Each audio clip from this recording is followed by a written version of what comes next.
ആ ചടങ്ങ് ദിവസം അതൊരു അവിടെ ഒരു അടിയന്തര യോഗമൊക്കെ കൂടിയിട്ട് ഒരു മണിയോട് കൂടിയാണ് അക്കരെ പ്രവേശിക്കുക. കഴിഞ്ഞ കുറച്ച് വർഷമായിട്ട് ആ ചടങ്ങിൽ ഞാൻ പങ്കെടുക്കാറുണ്ട്.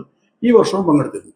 അപ്പൊ അതില് ആ ചടങ്ങ് നടക്കുന്ന അന്ന് രാവിലെ രണ്ട് മൂന്ന് ആളുകൾ അവിടെ വന്ന് അവര് ദേവസ്വത്തിന്റെ ചില ആളുകളൊക്കെ കണ്ടിട്ട് അത് കർണാടകയിൽ നിന്ന് വരികയാണ് എന്നാണ് ഒരാൾ പറഞ്ഞത്. അതേ അവിടെ കർണാടകയിലുള്ള ഏതൊരു മിനിമം വേജസ് ബോർഡിന്റെ ചെയർമാനാണ് എന്നൊക്കെ പറഞ്ഞ് അദ്ദേഹത്തിന്റെ ഒരു തറവാട് കൂത്തുപറമ്പ് കോട്ടയം കോയിൽ എന്ന് പറഞ്ഞ സ്ഥലത്തുണ്ട്. അവിടെ പൊന്നമ്പലത്ത് പാറപ്പുറം എന്ന് പറഞ്ഞൊരു ചടങ്ങ് ഒരു തറവാടുണ്ട്.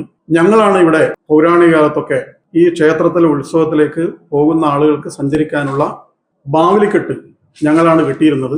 ഇപ്പൊ കുറച്ചു കാലമായിട്ട് ഞങ്ങളത് ചെയ്തിട്ടില്ല. ഞങ്ങൾക്കത് ചെയ്യണമെന്നുണ്ട്. അതുകൊണ്ട് ഞങ്ങളങ്ങനെ അവിടെ ഒന്ന് പ്രാർത്ഥിക്കാനൊക്കെ വന്നതാണ് എന്ന് പറയുണ്ടായിരുന്നു. അപ്പൊ അതിനുശേഷം അവർ ദേവസ്വത്തിനൊരു അപേക്ഷ കൊടുക്കുകയോ അല്ലെ ദേവസ്വത്തിന്റെ അനുമതി തേടുകയോ ഒന്നും ചെയ്യാതെ ചില ആളുകൾ ഈ ബാവലിക്കെട്ട് കെട്ടുന്ന മന്നഞ്ചേരിയിലെ സ്ഥലത്ത് പോയി ഒന്ന് രണ്ട് കല്ലൊക്കെ അവിടെ എടുത്തിട്ടിട്ട് അവരത് ബോധപൂർവം തന്നെ ചില യൂട്യൂബർമാരൊക്കെ ഉപയോഗിച്ചുകൊണ്ട് ഫോട്ടോ എടുത്ത് വീഡിയോ എടുത്ത് വ്യാപകമായി പ്രചരിപ്പിക്കുകയാണ്.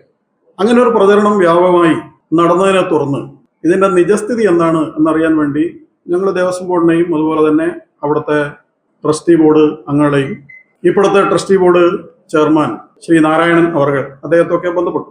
അപ്പൊ അവരിൽ നിന്ന് മനസ്സിലാക്കാൻ സാധിച്ചത് ഇങ്ങനെ ഒരു ചടങ്ങ് ഒരു കാലത്തും ഇവിടെ നടന്നിട്ടില്ല. അദ്ദേഹം പറഞ്ഞത് അദ്ദേഹത്തിന് ഇപ്പോഴത്തെ ചെയർമാൻ 82 വയസ്സുണ്ട്.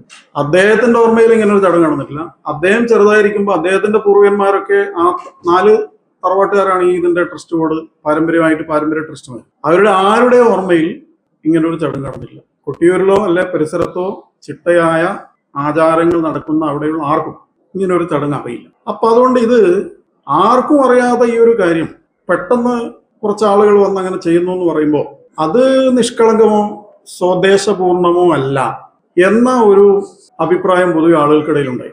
അപ്പൊ അതിനെക്കുറിച്ചുള്ള അന്വേഷണങ്ങളൊക്കെ നടന്നു. അപ്പൊ അതിൽ നിന്ന് വ്യക്തമായ ഒരു കാര്യം ഇതിന്റെ പിന്നിൽ ദുരുദ്ദേശങ്ങൾ ഉണ്ട് എന്നുള്ളതാണ്.